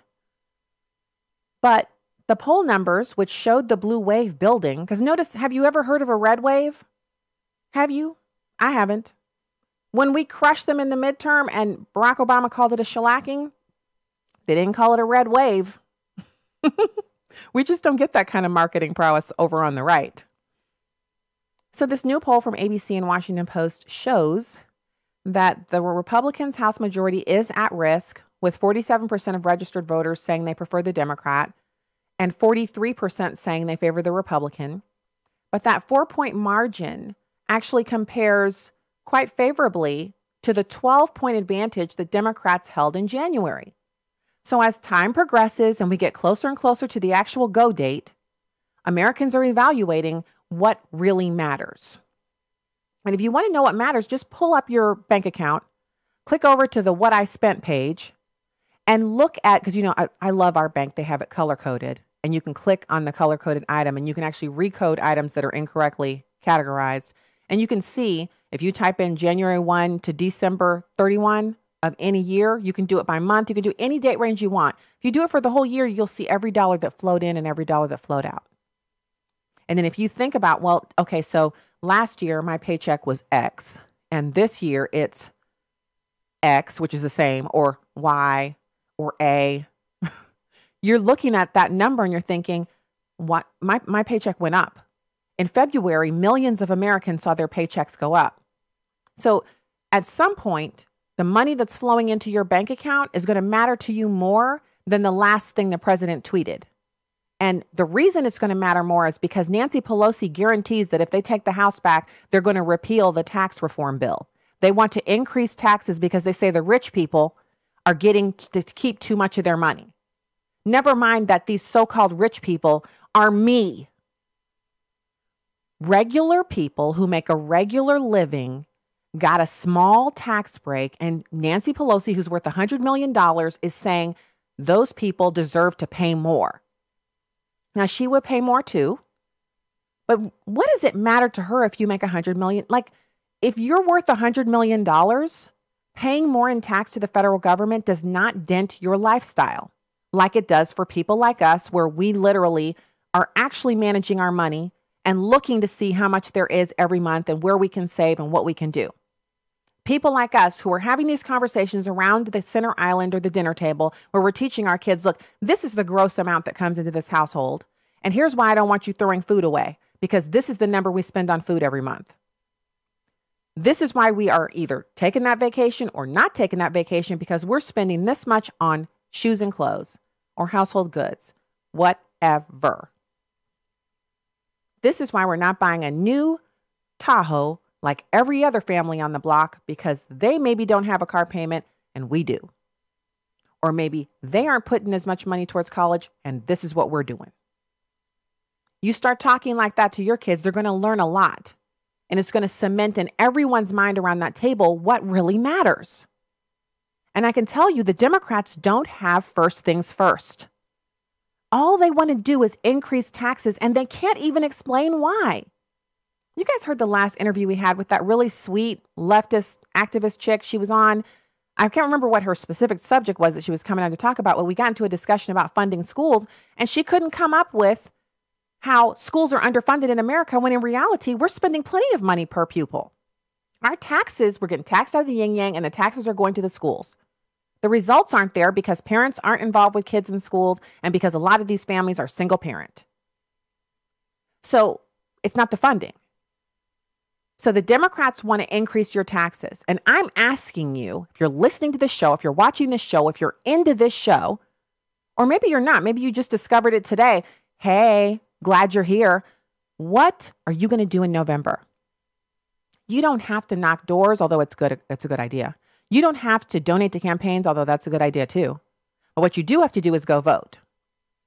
The only way you stop a blue wave is if the Republicans deliver another shellacking in the midterm. Now, sure, a lot of Republicans are retiring because they don't want to be, around anymore, because now they're being held accountable for what they do, because Donald Trump is definitely about the results. And some people are saying, well, they just don't want to be affiliated with Donald Trump. Okay. I mean, what is the choice? If you are a Republican and you've been a rhino or you've been Republican light, and now you've got this populist president who really doesn't ascribe to conservatives' values so much as he does to a set of ideals that he's grown up with, and he's more traditional than he is liberal, and you don't want to be affiliated with that because now you've got voters who actually expect you to vote for tax cuts and vote for smaller government and, stop packing bills full of pork. They want less regulation. They want more freedom. And they want to see the government get out of the way. And you're like big government. You're just big government on the right. Then yes, you should retire. And for Paul Ryan, he's talking about going home to his family. He's got 3 teenagers. I can tell you, I know exactly why he's doing what he's doing. On Sunday, we were standing up at the end of the service, and I was standing next to our oldest daughter who's graduating in a few weeks, and she had her nails done over the weekend, of course, because there was some prom, and she spread her hands out on the chair in front of her, and I saw her hands. She has beautiful piano flute playing fingers, and I burst into tears because this young woman is leaving our house soon, and I'm just totally broken up about it.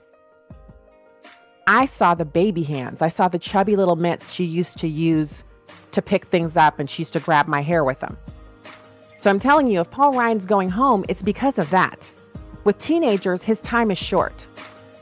What we have to do is focus on what's coming, which is we have to get out and vote so the Democrats can't take away what little gains the president has been able to make. We'll be back with more after this. You're listening to Share-a-thon 2018 here on Urban Family Talk. I absolutely love listening to Urban Family Talk all day long. I start out my every morning with airing the Addisons, and later on I listen to Lion Chaser, Lonnie Poindexter, and also I round out the day with Stacey Washington with Stacey on the right and Abraham Hamilton with the Hamilton Corner. And I could not be more thrilled to listen to Urban Family Talk. I am more informed, and I just feel like I'm getting a really good, truthful, well-rounded, insightful Christian point of view. So I'm very blessed to be able to listen to UFP every single day. God bless you. Pray for God's blessing on our upcoming Share-a-thon so that we can continue to make a difference. Share-a-thon begins tomorrow here on Urban Family Talk.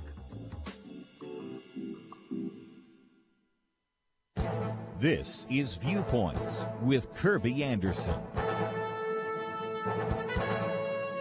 No doubt you've heard the phrase politics is downstream from culture. It is a way of explaining that what is at stake in our world often begins upstream in the culture. Popular culture is all around us and delivered to us through broadcast media and social media. We perceive the world through news reports, through movies, through entertainment programs, and through music. Every form of communication has a message. Sometimes it's blatant and intentional. Often it is subtle and not even perceived by the artist, actor, musician, or broadcaster. He or she may simply be telling a story, but that story comes from a worldview perspective. A wise and discerning Christian should frequently ask, what message is being delivered? Is the viewpoint true or false? How does it line up with biblical principles? But let's face it, many of us merely accept what we read, see, and hear uncritically.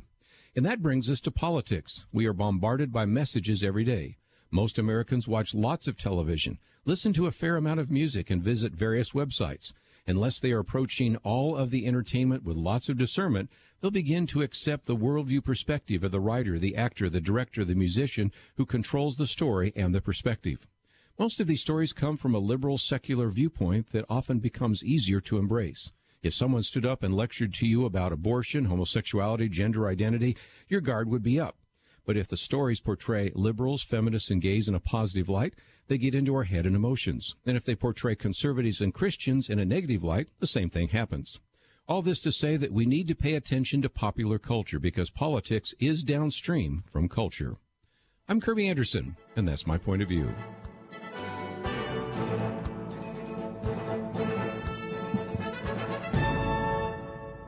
For more information about issues covered on Viewpoints, visit pointofview.net. Pointofview.net. Welcome back to Stacy on the Right on Urban Family Talk. Welcome back to the show. Thank you so much for being with us today. It's my pleasure to be with you. And also, it's my pleasure to welcome our next guest, good friend of the program and one of our sources of expert information in Washington, D.C., over at the Republican National Committee. It's Cassie Smedile, National Press Secretary and spokesperson for the RNC. Thank you so much for joining us, Cassie.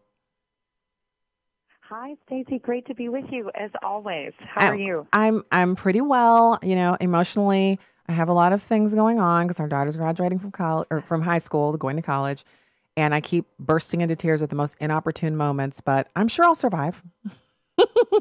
Oh no, tough, no doubt. But at least she's going into college at a great time in our country, as opposed to one where there's all kinds of, uncertainty. That degree is probably going to be a job for her to get with it, right? Oh yeah, absolutely. Well, she's going into biology, so there's always work in the sciences.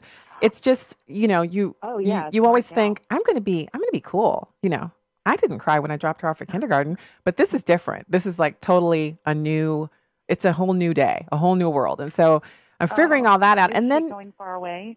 No, actually she's not. She's going to stay here in Missouri, which is like an unexpected blessing that kind of happened at the last minute. And we're so excited about everything that's going on, but it's like, any major change, I'm like, oh no, I can't. What is this? Like, I can't do this. Oh, well, I think that's a sign of a great kid. Yeah. Not ready for her to. Yeah, I agree with you. I agree. She's pretty fantastic. But what I am also kind of totally excited about here is what's going on with your messaging. I know you guys have a new website up about this book that Comey has put out. He's trying to hijack the national conversation, which should be about welfare reform that the president is launching, and also our foreign policy where we have struck back against these horrible Syrian actions with their chemical weapons.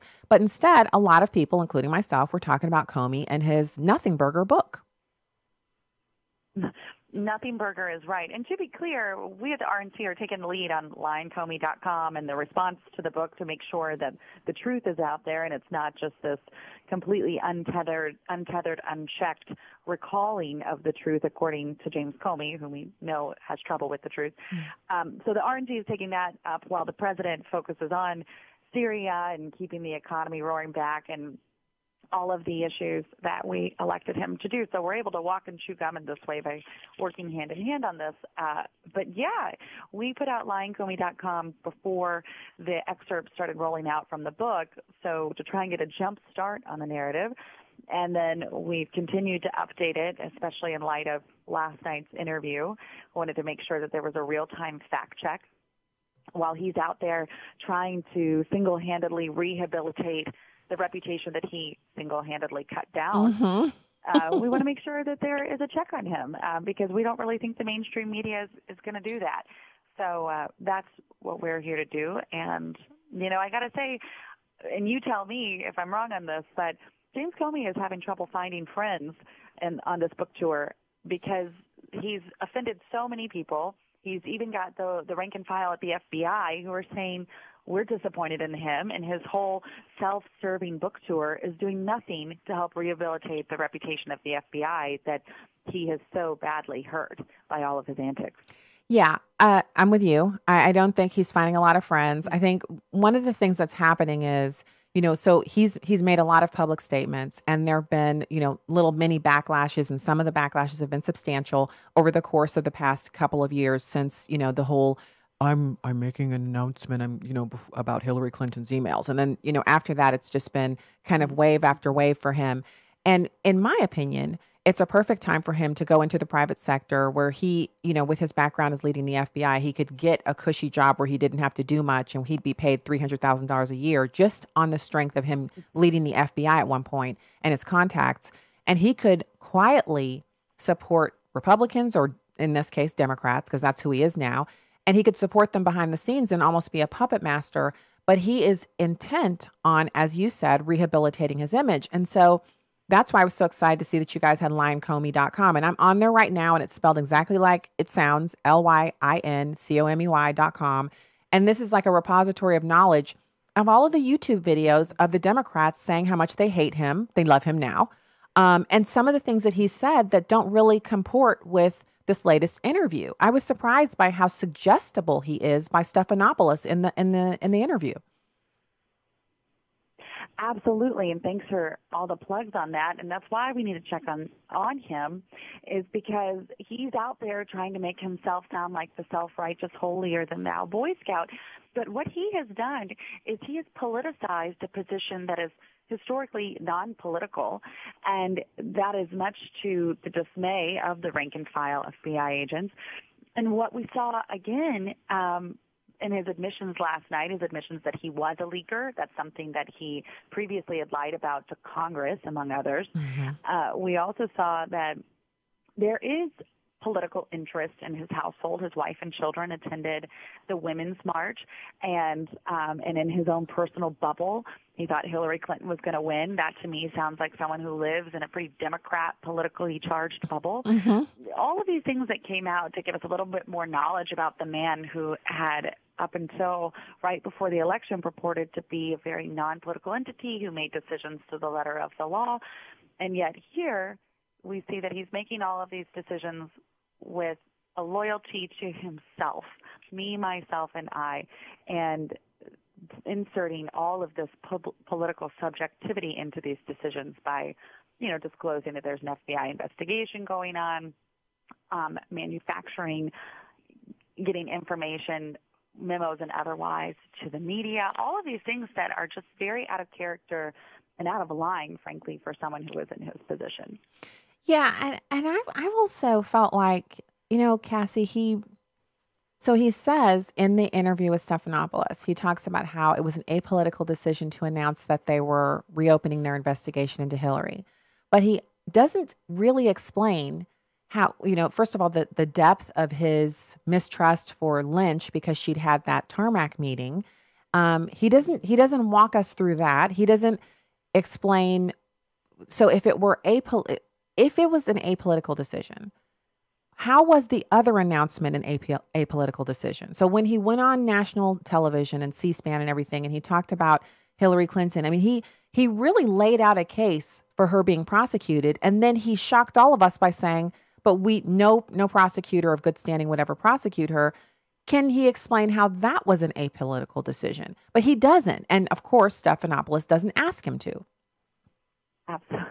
Right. That's what I was about to say. And of course, he gets a pass. And that's something our chairwoman, Ronna McDaniel, was saying earlier today. If I had one question that every media outlet should be asking him, it is, how could you go on national TV with all of the cameras in front of you, right there, a very unprecedented position for an FBI director, and lay out all of the reasons why there was reason to investigate Hillary Clinton, but then say, I don't think any charges should be brought against her. How do you get to that conclusion without it being one that's political in nature?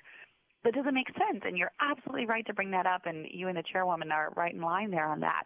And I think that goes to frustration that so many of us have with him, is that none of this adds up, and if he was doing his role to the letter of the law as it is intended, he wouldn't have had difficulty getting to that next point in the process of bringing up charges. But he was too conflicted with the politics of it and was thinking too much, I think, about himself. And that's interrupted all of us. And then to your point of it, what was his thinking when he told the president about the Steele dossier, but knew it had been paid for by the DNC, and in his words, that was not relevant for him, for his cause. How do you, that doesn't make sense either. That's, again, that loyalty to me, myself, and I. And as someone else said, I wish I could claim this line, but someone else said, this is a higher royalty to line his pockets. That's what this is all about. And it's very unfortunate. The timing of it is very frustrating, certainly for those who are part of the ongoing investigation. And I would say that it's very disloyal, again, to the rank and file men and women of the FBI who are out there trying to do the day-to-day work of the agency and now have this to contend with. And those are great questions. So I'm all about, like, I'd love to have those answered as well. I have this deep sympathy for other FBI agents who are nonpartisan or primarily concerned with, investigations and doing their jobs. I have deep sympathy for them. I also don't understand how the Democrats can, with a straight face, now they're supporting him and loving him, when up to now they've said, well, he's a Republican, he's one of yours. Like, when did he cease to be a Republican? It sounds to me like he's always been friends with the Clintons. His brother has been in business with the Clintons for decades. How has he ever been a Republican? And then the other question is obviously, like, so rehabilitate his image for what? The man was afraid to have a sit-down meeting with Donald Trump. If you can't sit down with another man, how are you supposed to lead the whole country or be a senator or anything else like that? Like, how is he not just saying, I'm retiring from public life because these kinds of situations frighten me? Absolutely. Well, I think, to your first point about Democrats, we know that they are for whatever is politically expedient for them. We see this every day. They refuse to give the president any credit for any of his achievements for the American people, tax reform, deregulation, or actually following through on his promises to defend the country over with Syria. And so I'm not altogether surprised. We expected them to flip-flop. That's just what they do. But, to your secondary point about why didn't he just resign or just retire quietly? Again, if he's not a political person, but he also didn't trust the president, or all of his spidey senses went up that this was somebody that he needed to take particular note of, why didn't he say, Mr. President, I don't feel fit to serve you in this capacity, and I'm going to move on with my life? He didn't do that. I think that is very interesting, that he apparently did not care for the president or doesn't feel that he's fit to serve, et cetera, whatever he's saying in his words, but not so much so that he was willing to give up his role and his service, which, of course, we know that he serves at the pleasure of the Justice Department and ultimately the president. That's never added up to me either. And that's why all of the timing of this and his incessant need to be this public in the way that he has been just stirs more questions about his motives. And so, Cassie, that we're of the same mind here, because So haven't we all been in the situation where you at some point in your career, you've looked at a boss you've had and you've thought, this ain't working. And so then you have a choice. You can quietly look for other employment.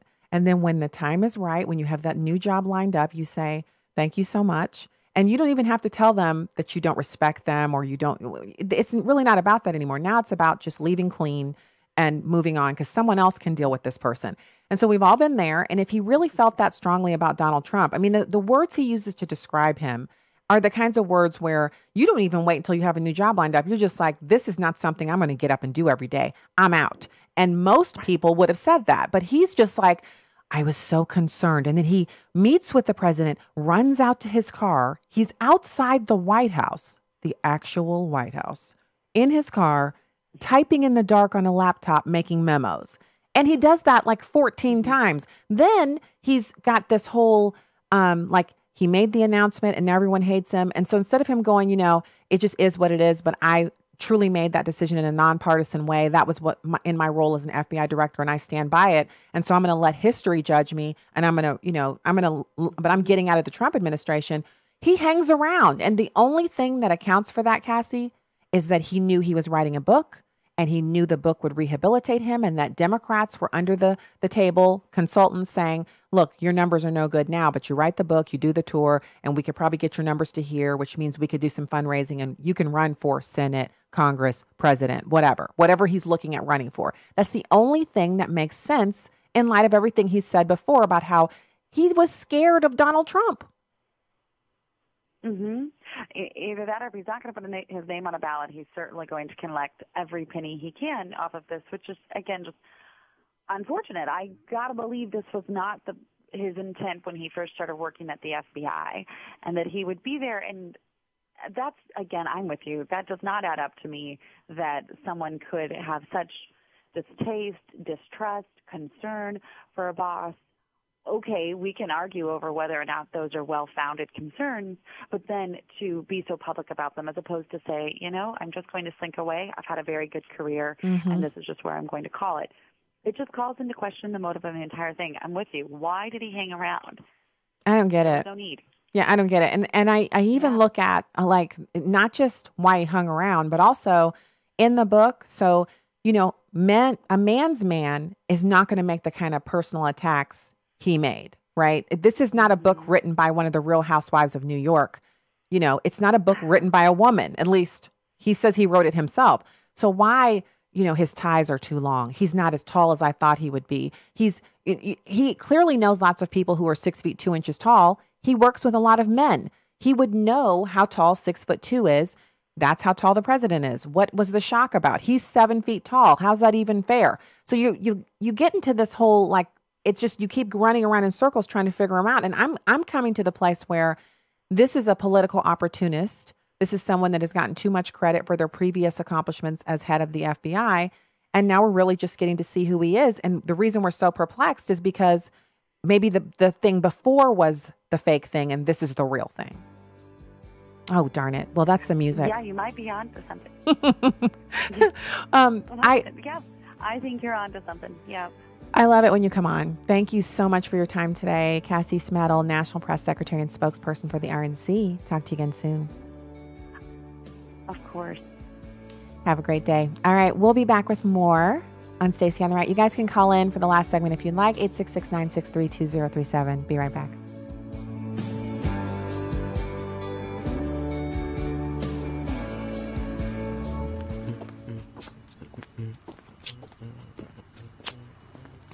Yo, what up, Sid?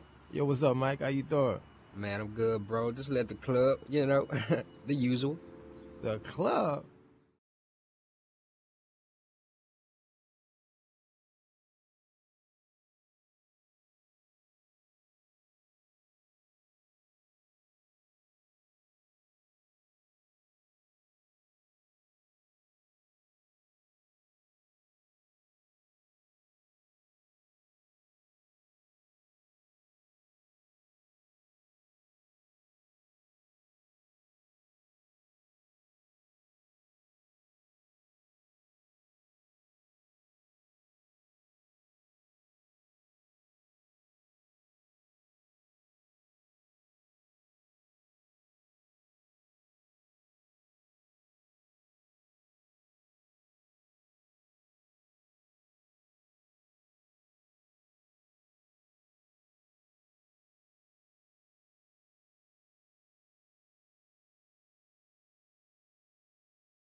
Welcome back to Stacy on the Right. The American people are looking at very simple. If we can, you mentioned the conflicts of Rod Rosenstein. Let's put that in a sequential perspective, if we could put up that full screen, please. Rosenstein convinces Attorney General Sessions to recuse himself. Yep. He calls for President Trump to fire James Comey, which he does. Right, writes the memo, yep. Rosenstein names special counsel to investigate Trump's firing of Comey. Yes, yes. What possible sense, even on, if I may say, even on Capitol Hill, what possible sense does that journey and I would make? argue, and I would argue there's one more step. Rod Rosenstein is involved in the raid that just took place. He signs off on the raid that took place of Mr. Cohen, both at his residence and at his business. Now, again, this is the thing I think most Americans look at. When Cheryl Mills was asked to give information regarding the investigation into Secretary Clinton's use of the private email and classified information traveling across her private server, when she was asked, it was, Cheryl, we're giving you a great immunity deal. What time do you want us to come over? And never forget, Lou, they got to decide. Secretary Clinton, David Kendall, Cheryl Mills got to decide on the front end which emails were personal in their definition and which ones went back to the government and ultimately to the Benghazi committee. What a contrast, what a double standard, and more than anything, that is what drives Americans crazy. This idea that there are two standards in this country, there aren't supposed to be. It's supposed to be equal treatment under the law.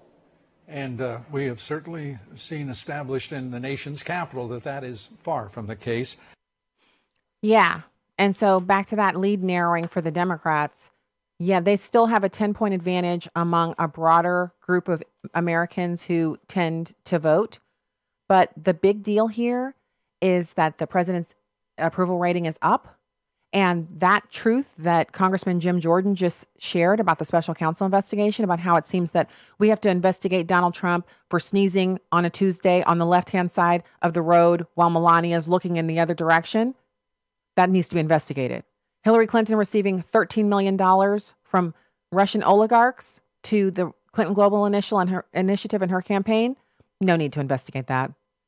Hillary Clinton and her family enriching themselves to the tune of $250 million over the course of their political careers, most of it attained in the last 10 years. No need to look into that. The Clinton Foundation basically shuttering after she fails to win the presidency, which means they were peddling influence. No need to investigate that.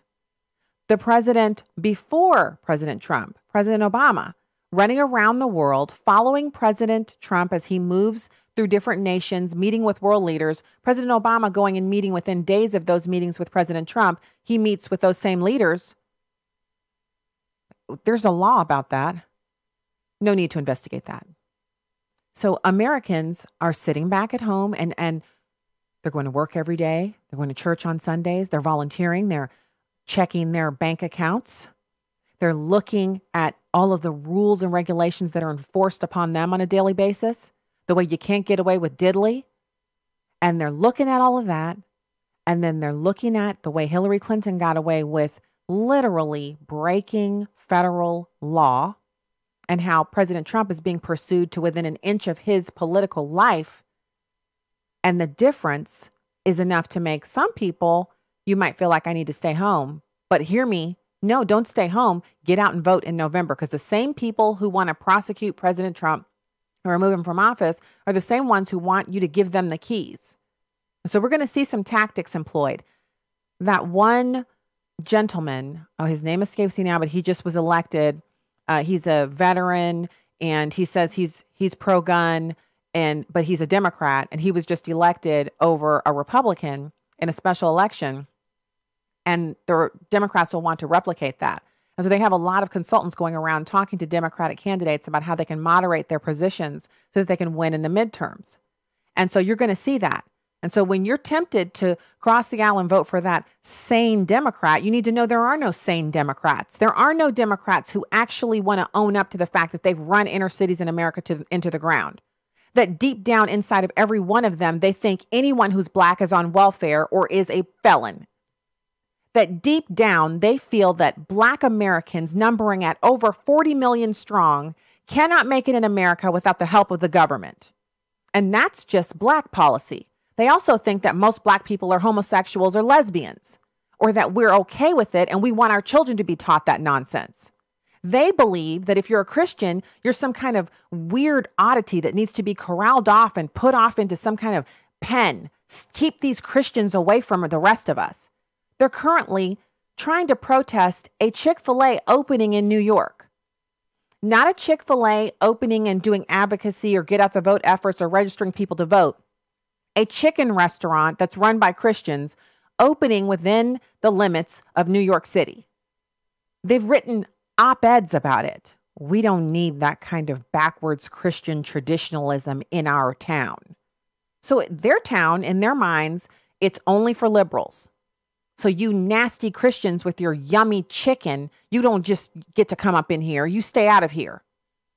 Those are the people who want to moderate their positions enough for you to vote for them in November so they can drive you back out of all of their civilized spaces.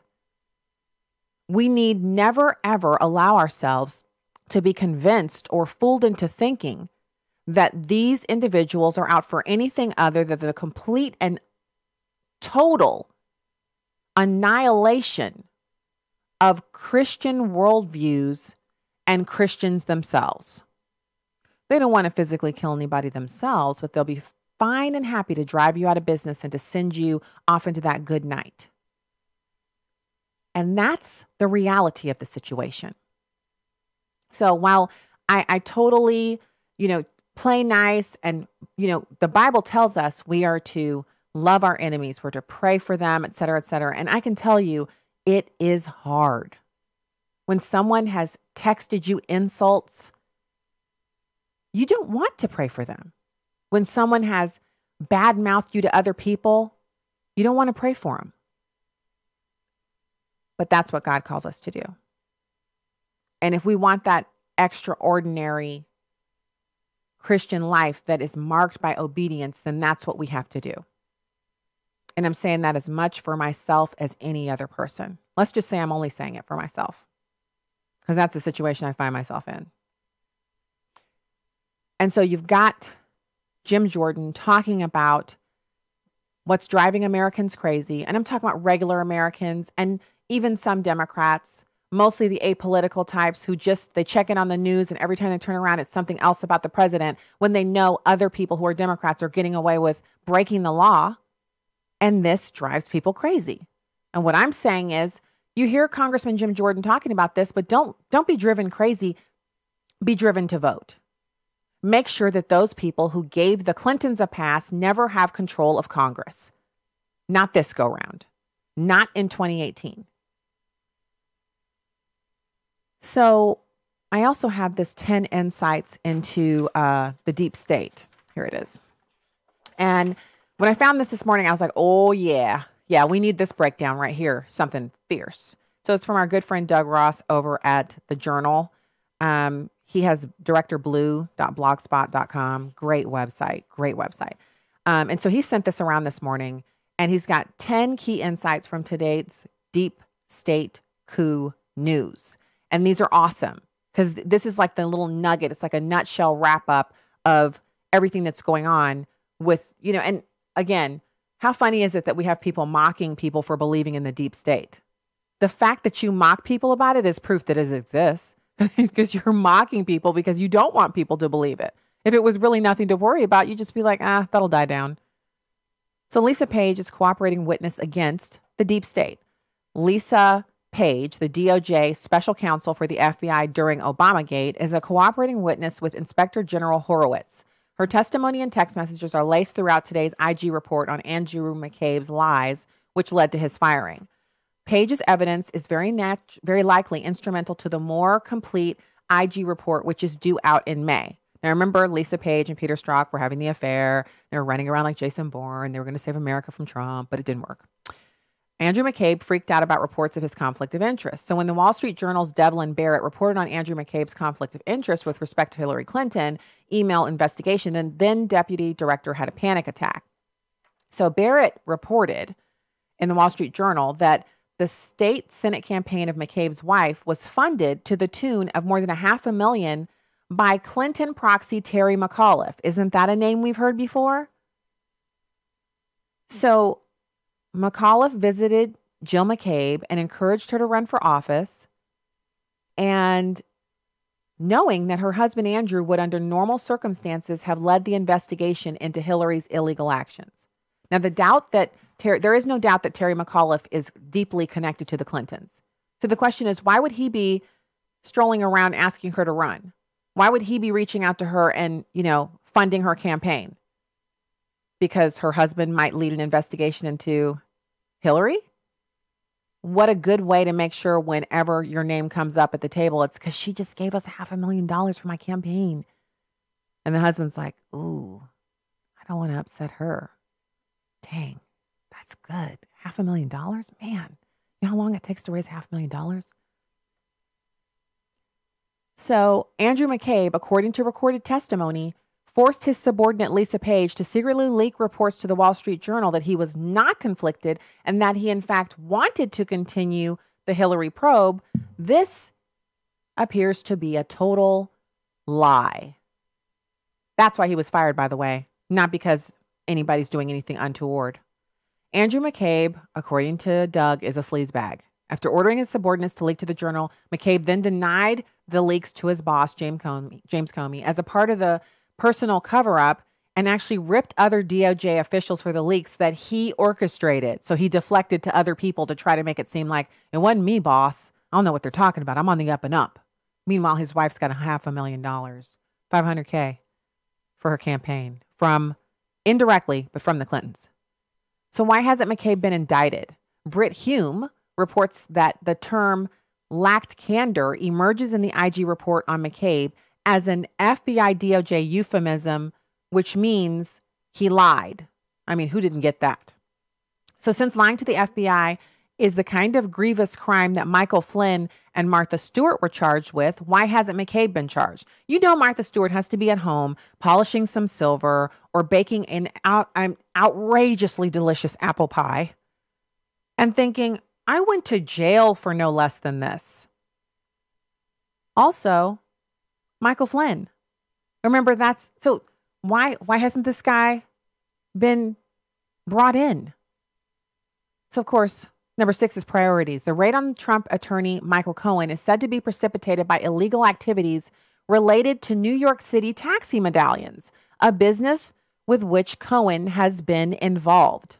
The priorities of the DOJ seem clear. Taxi medallions over the Boston Marathon bombers, San Bernardino terrorists, Pulse nightclub shooters, Florida school shooter Nicholas Cruz, to name but a few. Ooh, ouchie. The truth is hurtful. J. Edgar Comey. So then FBI Director James Comey briefed President-elect Trump on the existence of the salacious and unverified Trump dossier, but he admits in his book that he never informed Trump that the Hillary Clinton campaign and the DNC paid for the dossier. He didn't tell him. That is the most relevant piece of information pertaining to the dossier. Not what was in it, but who paid for it. You better believe if the Democrats had paid for a dossier on Obama, they would have told him, are you kidding me? If the Republicans paid for a dossier on Obama, if the Republicans do anything, if they sneeze upside down at 6 o'clock in the morning, it gets reported. So in number 4, he calls it J. Edgar Comey Part 2. Comey asserts that it is the job of law enforcement to keep our leaders in check. Comey's statement reads in the book, it is wildly wrong to idly stand by or worse to stay silent when a president brazenly seeks to undermine public confidence in law enforcement institutions that were established to keep our leaders in check. Never mind that none of the documents of the founding of the FBI talk about keeping leadership in check. The FBI was founded to investigate mob bosses and enforce the law. I mean, let's not point that out to James Comey. So you've got Obama versus Trump on executive privilege, in which we remember when Obama claimed executive privilege on his communications with then Attorney General Eric Holder regarding his cooperation to illegally distribute thousands of firearms to Mexican drug cartels. You guys remember this? It was Fast and Furious. The Democrats were like, you can't talk about Fast and Furious. Well, At least 2 U.S. law enforcement personnel, not to mention hundreds of Mexican nationals, were murdered as a direct result of Holder's actions. Hundreds dead versus Michael Cohen and Stormy Daniels and $150,000. Do you see the double standards here? So why am I breaking this down for you? I'm going to put the link in the comments. You can read these for yourself. And anytime somebody starts talking about, well, Donald Trump, he's done this or that. Donald Trump hadn't done anything. Everything he's ever done wrong, piled up in a pile, is nothing compared to the absolute malfeasance of the Obama administration and of the Democrats trying to stop Trump from taking his seat behind the Resolute desk. These people, I mean, I can't even right now. So, the music says I have to, and I will. I'll be back with you tomorrow. More Stacey on the Right, online. Have a blessed evening.